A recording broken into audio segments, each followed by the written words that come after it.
Reading FC showed just how much work Jose Gomes has on his plate with a 4-1 home defeat to Swansea on Tuesday, with just about 100 seconds of football played in 2019 before the Royals conceded their first goal. It is a different year, but the same crap, I'm afraid. And speaking of which, welcome to the Tilehurst End podcast, episode 179 with your host Marc Mayo, joining you for a new calendar year of football. And doing that with me this evening is Simeon Pickup, aka BucksRoyal, editor of the TilehurstEnd.com. How's it going, mate?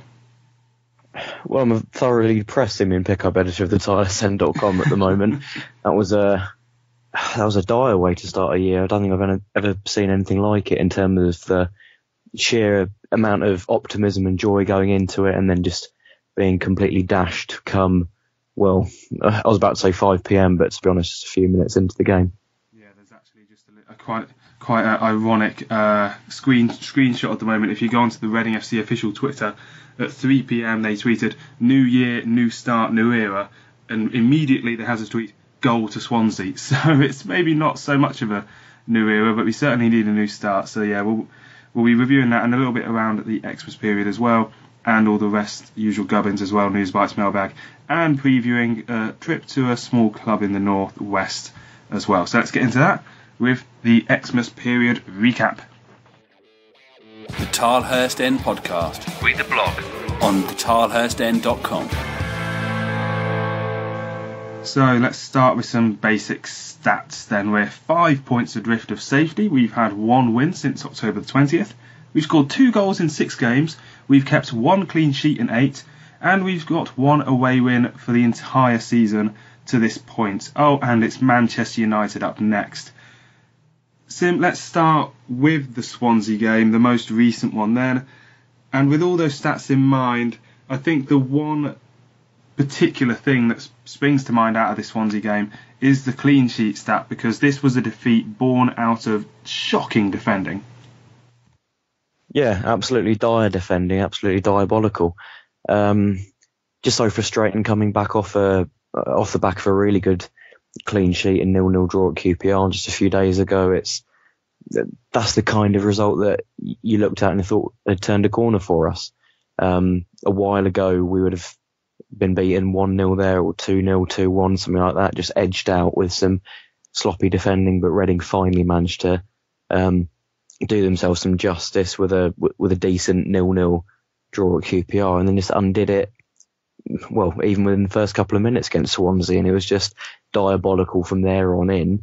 A series of dire bits of defending throughout the first half, not so bad in the second half when I think Swansea showed us a bit of mercy, but in the first half it was just horrific. Any time that Swansea looked like wanting to score, Reading just let them.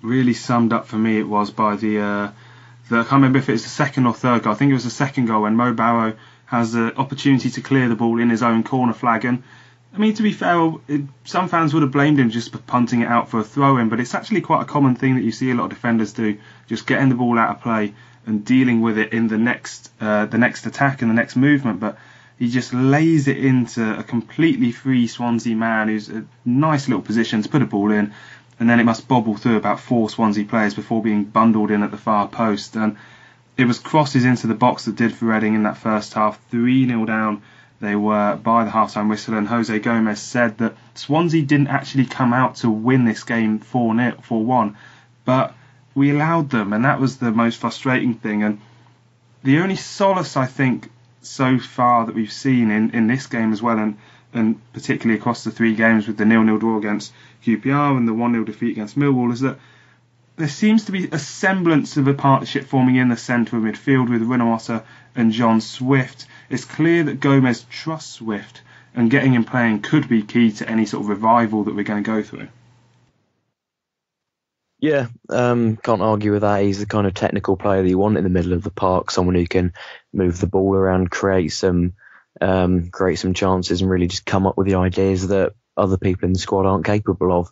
I guess Liam Kelly's the only person kind of comparable to Swift in that kind of creative, deep-lying playmaker kind of role. But the thing about Swift is, for every one really good performance that he puts in against QPR, that kind of thing, he almost immediately follows it up with just a weak performance where he doesn't take any responsibility in the next game.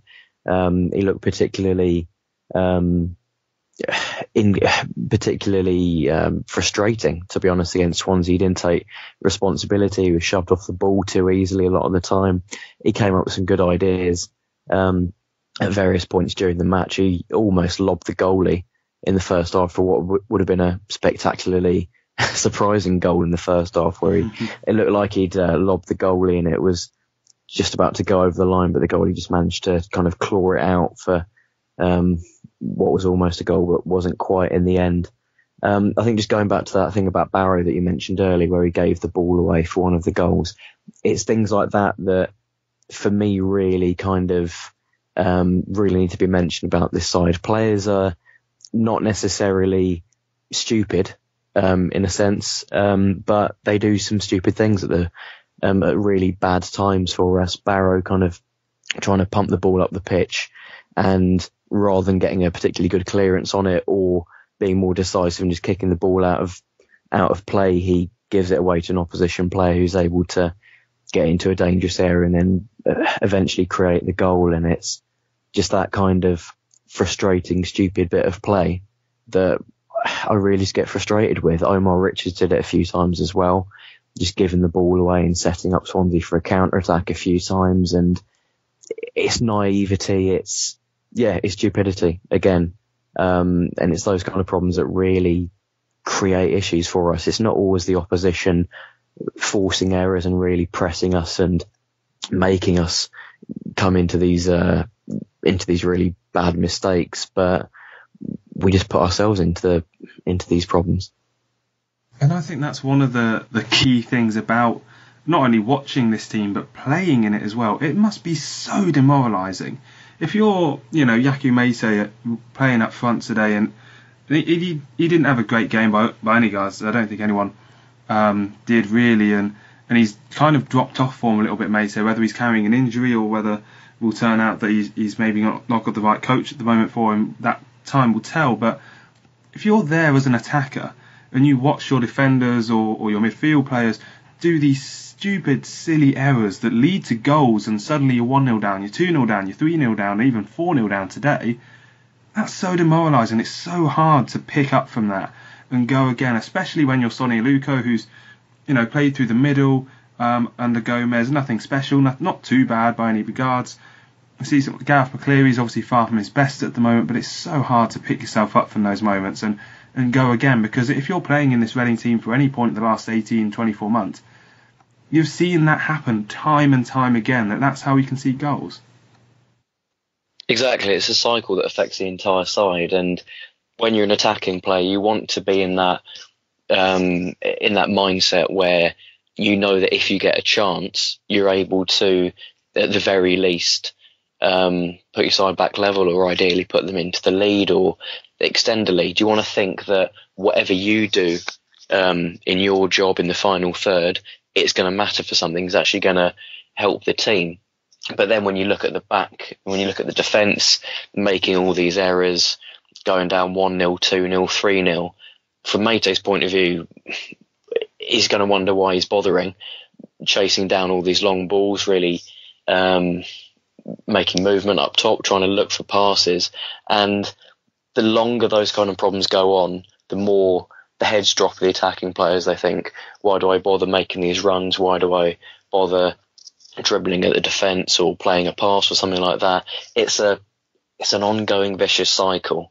And if you get errors in one part of the pitch, it affects the whole team. And that's something that Gomes really needs to address over the next couple of days, weeks and months, and really just batter home into these players' minds that if they're making these kind of errors, they really need to atone for it, and they really need to, just make sure it doesn't affect the entire performance. And I guess ideally, looking at the January transfer window, which is going to be huge for us, if we can bring in the kind of players that really stop heads from dropping, the kind of players who are not just leaders but really set a positive example to others. They don't have to be really experienced players who lead from the front, but you want talismanic players, particularly in the final third, who are going to come up with ideas and really drive the rest of the team on and give them the belief that they can win.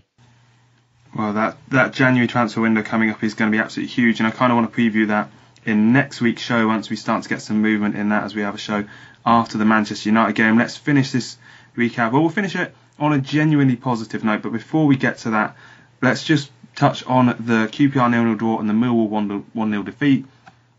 What did we actually learn from those games in terms of Gomes and in terms of where we're at in the relegation battle?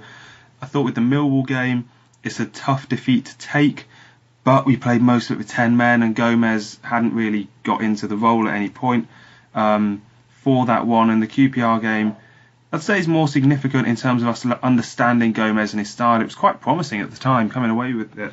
From it, we probably thought we might have even nicked a win. Defence looked a bit flaky, but we kept possession really well, created some chances. But does that all get thrown to one side now because of the result that followed it? I think if you look at the first two games of Gomes, it shows just how single-minded he is with his style of football, that he's come in and tried to bring in this possession brand, very I don't want to say extreme, it's a very strong kind of possession football. It's not just keeping the ball when you can, but really trying to dominate games through possession and creating chances through that. And the fact is that he's done that in his very first game at Millwall. He's done it at QPR as well.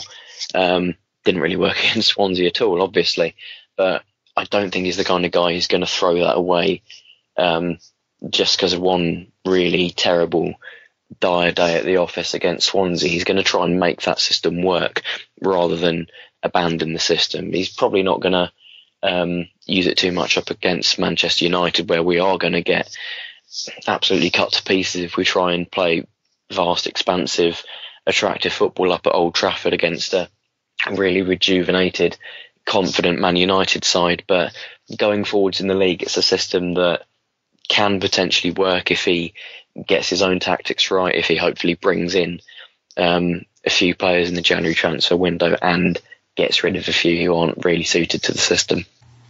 Well, it does appear, we'll talk a bit more about this in the mailbag, but it does appear as if Jose Gomes is going to be, let's say, burning some bridges. That's probably a bit of a harsh term of putting it, because it sounds like he's going to be sitting down with some players that he doesn't want at the club in the next few days and telling those that aren't going to fit his style that they're going to be moving to a different team. And I think having a bit of a clear out isn't something that I'll be arguing against at this moment in time. And also, I kind of think that, as you were saying, a single-minded approach with possession-based football. Just the words Yapstam burst into my head, but hopefully it won't be quite as unsuccessful as that turned out to be. But I'll certainly take the early success he had. Finishing then with the recap. Callum Harriott came off the bench, first time in God knows how long. It's 2 years plus almost, or maybe just under 2 years since he last played. Awful time, hamstring injuries kept popping up, almost cured one, and then the other one went, and it's just been an absolute nightmare. Came off the bench against Swansea and got that consolation goal, and it was a genuine moment of probably, I don't want to overemphasise it, but the sort of things that you want to have around the club are these players who have come from very dark days and really tough moments in their career with genuine talent and ability, offering something to the team and fighting for it and getting that reward, which just makes the club a better place to be around. Exactly. We've got to take any positive moments we can, to be honest. Anything that can possibly drive on players or really make them think that brighter days are around the corner, they got to take the most of it. This is the kind of thing that Jose Gomes really has to kind of make the most out of. He's got to show the players that if someone like Callum Harriott, who's been out for, I think it's 2 years and 2 days since he last pulled on a Reading shirt in a first team game, if someone like him can come in and immediately play well, score a goal and by all means get a good reaction out of the crowd, then there's no reason why the other players shouldn't be able to do it. If they really get their head down, work hard and have the right attitude, then they can hopefully turn things around as well. Yeah, hopefully it will serve as inspiration for the fans and players alike. And we'll be moving on then to Newsbites, where we're going to catch up with the other teams of Reading Football Club and seeing what they're going to be up to in the first weeks of the new year. Reading Newsbites on the Tilehurst End podcast. So on to the Newsbites, and Sim, if you'll bear with me while I discuss what has been going on in the other teams for Reading FC over the Christmas period. Of course, the under-23s, the under-18s and the women's teams all didn't play over Christmas. They had a well-earned break. So just to give you a sense of where everybody's at as they get back into action, the under-23s team are third in the Premier League 2 table. Man United and Wolves, the sort of teams they're battling with at the moment, did have a really good run up to the top of the table, but couple defeats while Scott Marshall was taking charge of the first team puts them third at the moment. They host Norwich on Monday the 7th. Then on the 11th, they go to Wolves. The under-18s, they've had a really tough run of form. 10th in the Premier League top flight table at the moment. They go to Norwich on the 5th of January. Then they host Leicester on the 10th. And finally, the women's team, they go to Birmingham on the 6th in the Women's Super League. And then they play Chelsea on the 9th of January in the Conti Cup. They are 5th in the top flight table, the Women's Super League 1 at the moment. And it's just so nice, isn't it, to see the Reading team assured in their style and their personality and what they want to be, challenging, arguably above their sort of pay grade. And, you know, there's some real giants in Chelsea, Man City and Arsenal, the teams that have dominated women's football in the last few years. So very comfortable in terms of any relegation fears. About 4 points off the top 4 at the moment, so plenty to aim for in the new year. And the women, as I say, have plenty on their plate and plenty to aim for with much ambition. And we'll be following them in due course as they get back in action. And now our attention switches back to perhaps the lesser of the current Reading teams, the men's team in the Mailbag. Get social with the boys. Find them on Twitter at the Tilehurst End and facebook.com/the Tilehurst End. It's a bit hard with the Mailbag then, I'll admit, Tim, when it comes to after these games. You want fans to vent their frustrations to you, and by fans for fans, this podcast is. We want to show that off, but where we direct that, I think, is quite difficult, because I did ask on the Twitter for the Mailbag today, saying, what are your questions after watching a 4-1 defeat at home? Both Andrew Butcher and Adam Humphreys just said, why? Just why did it happen? What's gone wrong? And it really is. You could probably write a book on what's gone wrong in the past 18 months at Reading Football Club. Alex Everson asking, where's the pride from the players?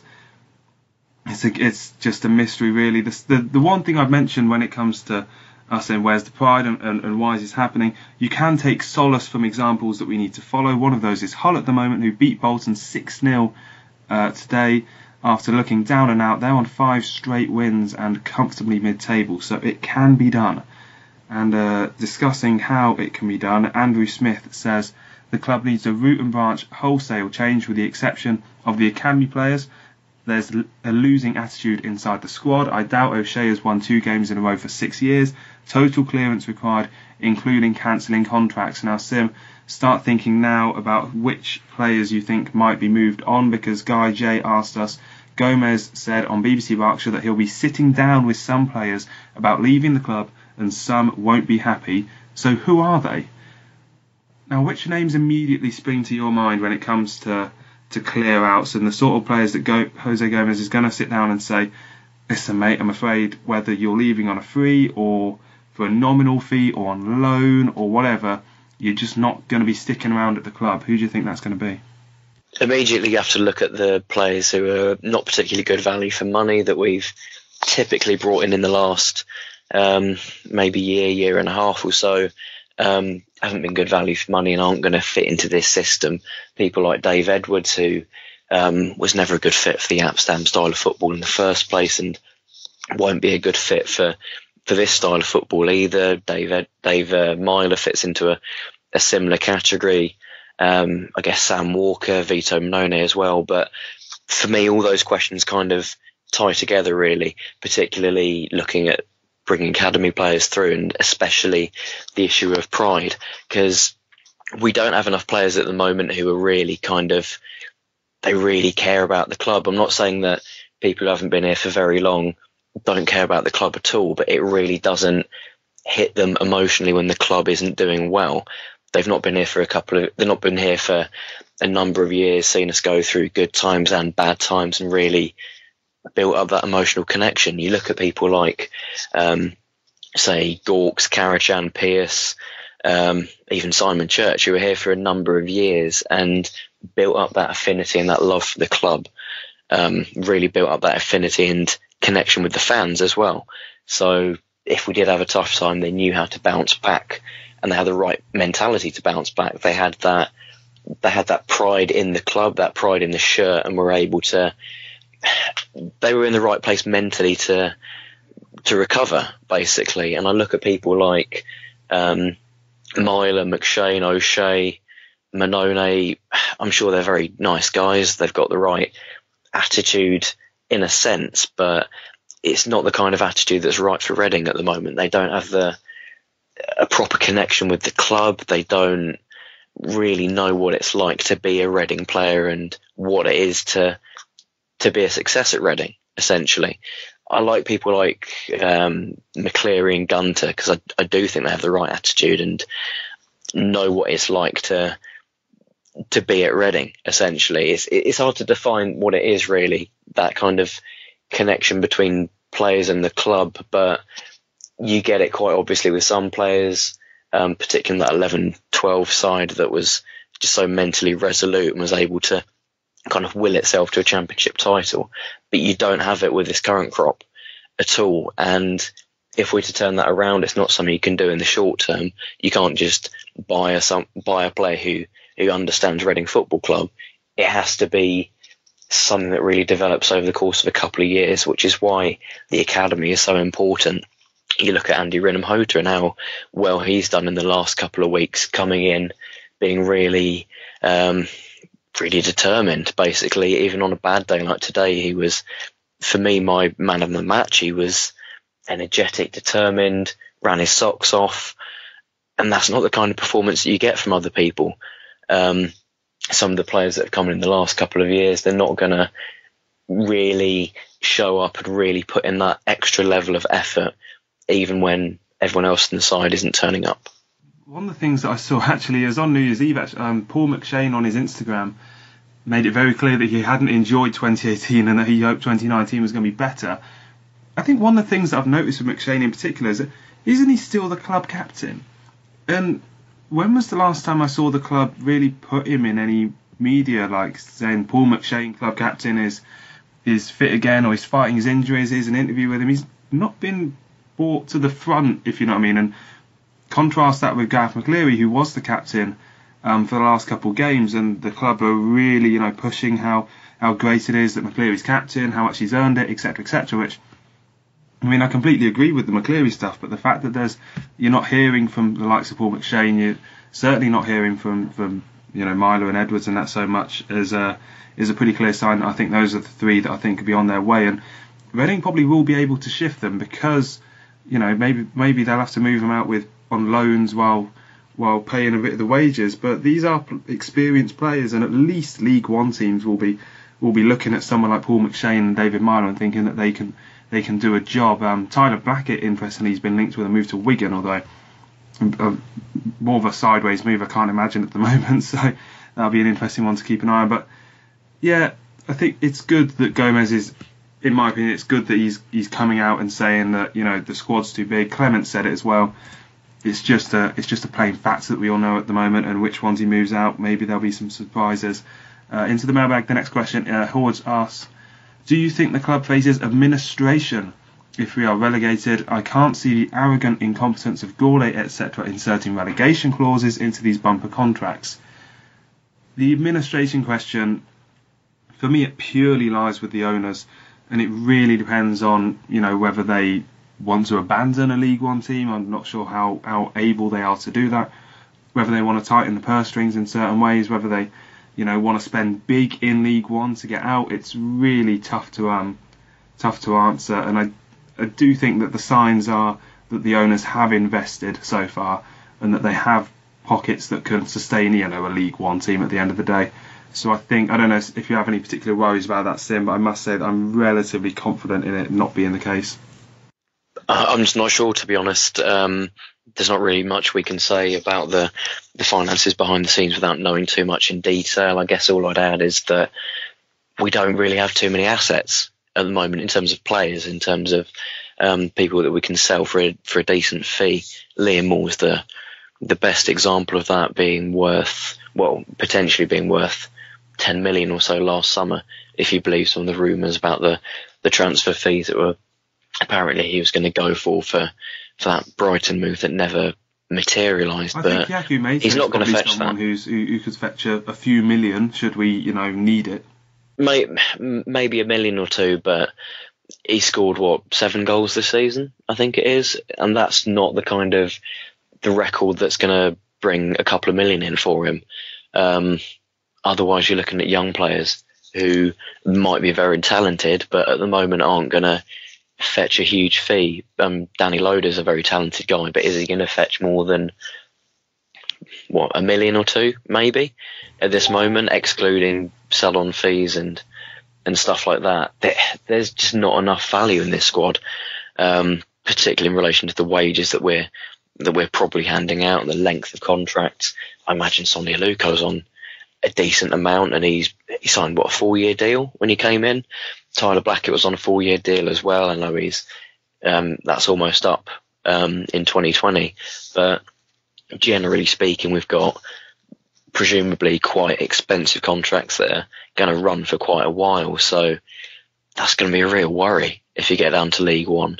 It's one thing saying you're going to rebalance the squad and get rid of some of these players, but let's say someone like Sonny Aluko is still on the books. If we go down to League One, who's going to want to take him?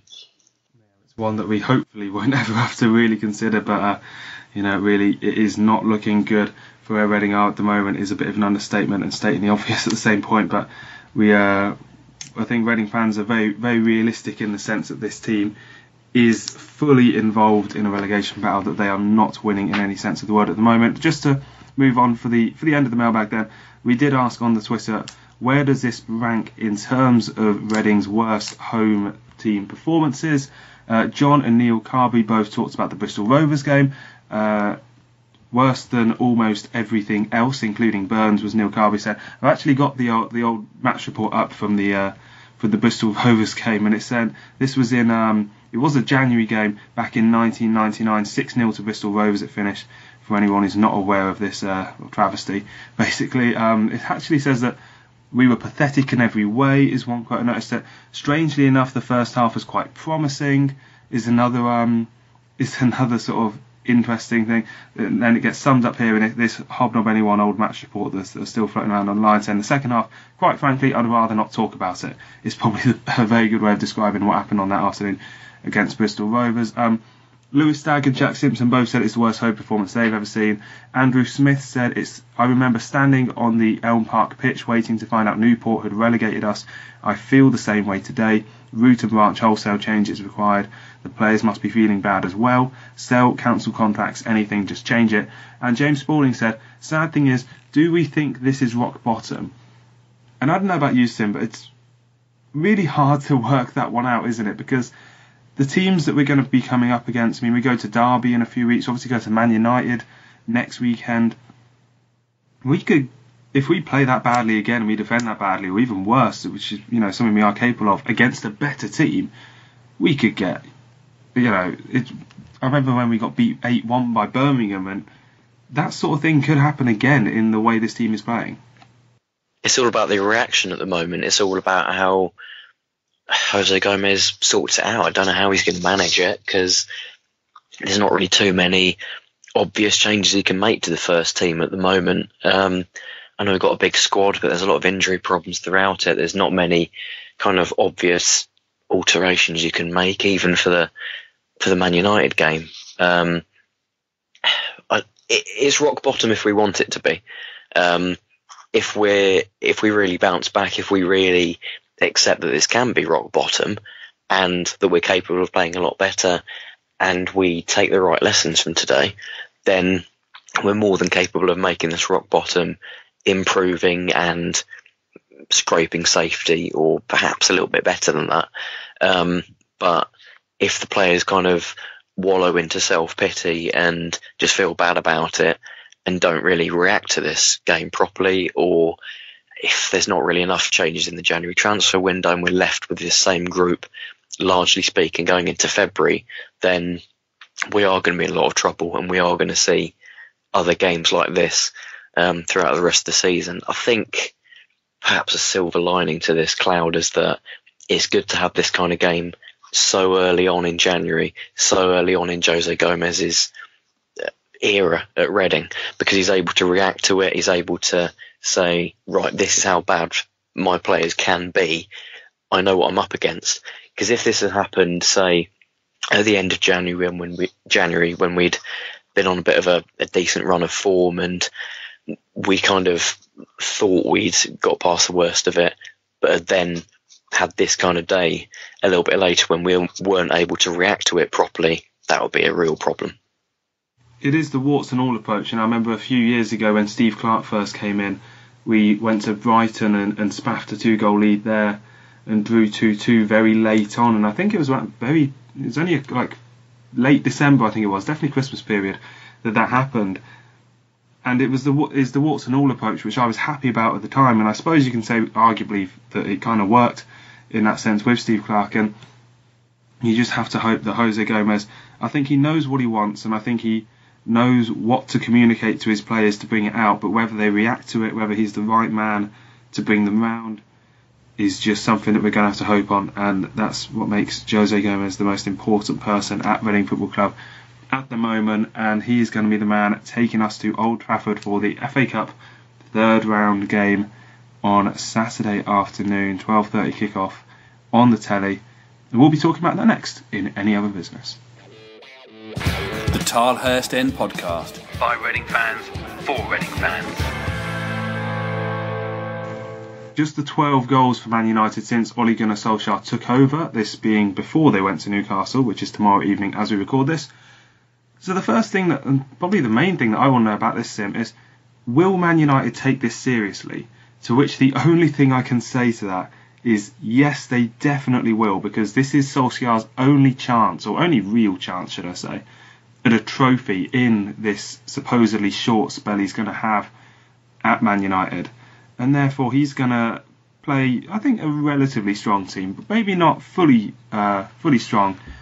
But I think he's going to be really intent on taking United far in the Cup, because he knows that they're all about trophies, and this is his best chance at a trophy by some distance. That's true, but he'll also know that he needs to kind of make a few changes, bring in a few young players where he can, because obviously that's something that Jose Mourinho got into a lot of trouble for, not taking Man United's academy seriously enough, not giving enough chances to young players. So Solskjaer is going to try and do that where he can, I think, and there's not really going to be a better opportunity for him to blood a couple of academy players and give them some game time than at home in the FA Cup to little old Reading.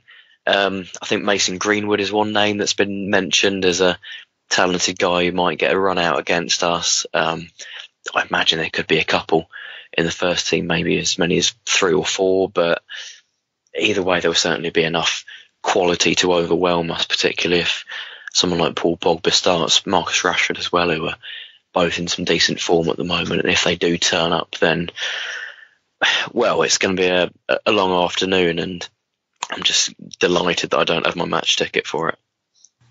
Man United have done the usual very, very helpful thing of charging a stupidly high amount of money for a ticket, which meant that little old Reading in the Championship relegation battle have had to subsidise a certain amount, a percentage of the match ticket to make it somewhat affordable for Reading. So, I mean, it's just one of those. It's just a factor that's kind of depressing for me, because I know no matter what, the justice of that won't be served for those fans going up there, or the chance of it being served. It's low. Let's put it that way. And instead of pontificating on how Reading are going to get a replay, or replay, absolutely bite your hand off, a replay or any kind of result at Old Trafford, what team changes would you make to freshen up the side, to bring in, would you bring in Danny Loader and play maybe Osho? Do you go with youth, or do you think you maybe go a bit more with the experience that you have, like Bodvarsson, and make sure Liam Moore's in there. John O'Shea can maybe step into midfield if we're going to play that. Which sort of way would you go with the team? There's a couple of slightly more experienced players who've been on the bench recently, haven't played quite as much. Liam Moore didn't start today, John Daddy Bodvarsson didn't start today, and I just think it's set up for one of them to, or both of them, and maybe a few other players to come into the side and start on Saturday. And it's that kind of experience we're going to need if we're to get anything at all from that game. I just think that if you play people like Loader and Osho, then you're in with a bit of a problem of them potentially having their confidence completely destroyed by getting battered up at Old Trafford. It's not going to be very good for Gabriel Osho's confidence and development if he is in a side that ships 4, 5, 6 goals to Marcus Rashford and Paul Pogba and company. I just think that if you're going to, putting it bluntly, subject anyone to that, it's better to get the more experienced players in the side that experiences that. Yeah, it'll be a tough one. I think we'll have to do better than we did, I think, a couple of years ago when the Amsterdam took a Reading team to Old Trafford. I think we were 2-0 down within 5 minutes, and just get through, take the game in stages and get through little bits, because I expect Man United will go to Newcastle, and even if they get beat, they'll be coming back to Old Trafford. They can, here we go, Fortress Old Trafford, and they'll be absolutely confident in their abilities to stroll past the Reading team that are currently very unconfident in their abilities. And Jose Gomes said after the Swansea game that he wants players to play with no pressure at all. So hopefully, we won't, at the very least, we'll make a proud stand in our somewhat inevitable exit from the third round of the FA Cup. Before we go then, Prediction League, how it's been going over Christmas is that no one's actually nailed a result over Christmas. Ollie Allen, one of those who got the draw against QPR, means he's nudged to within a point of Dan Wimbush. So Wims on 23 points, Ollie on 22, then Handbags on 20, following closely behind. So the Man United game isn't part of the Prediction League, Sim. But nonetheless, I would like a score prediction from you. And where do you think this one's going to go? I'm going to be optimistic and say 5-0 Man United. Just the 5 in that case. I think I'll probably go 3-4. No, another 4-1. I think United they'll get an early one, and then they'll probably knock it round a bit, and then second half they'll get back into their momentum and finish us off with a few incisive goals, and maybe we'll get a late penalty or something, and Mark McNulty will score a 90th minute penalty in the most irrelevant of circumstances, and now that the pressure is off, that's my prediction. So in that case, we will draw to a close this episode of the Tilehurst End podcast. Thank you for listening, and thank you for joining us in the new year. Hopefully it won't be as bad as the last one, although we thought 2018 was bad. Here we are, and Sim, thank you as always for joining me to talk Reading FC this evening. Thanks for having me. And we will be back after the Man United game. Ollie will be back in a couple of days to preview that. Then I'll be back on maybe Monday or Tuesday the week after to talk about one of Reading's most famous days. Yes, the day they only conceded 6 at Old Trafford when it probably should have been 12. Come on, you Mars.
You smile, funny how the crimes always leave a trail, even when it's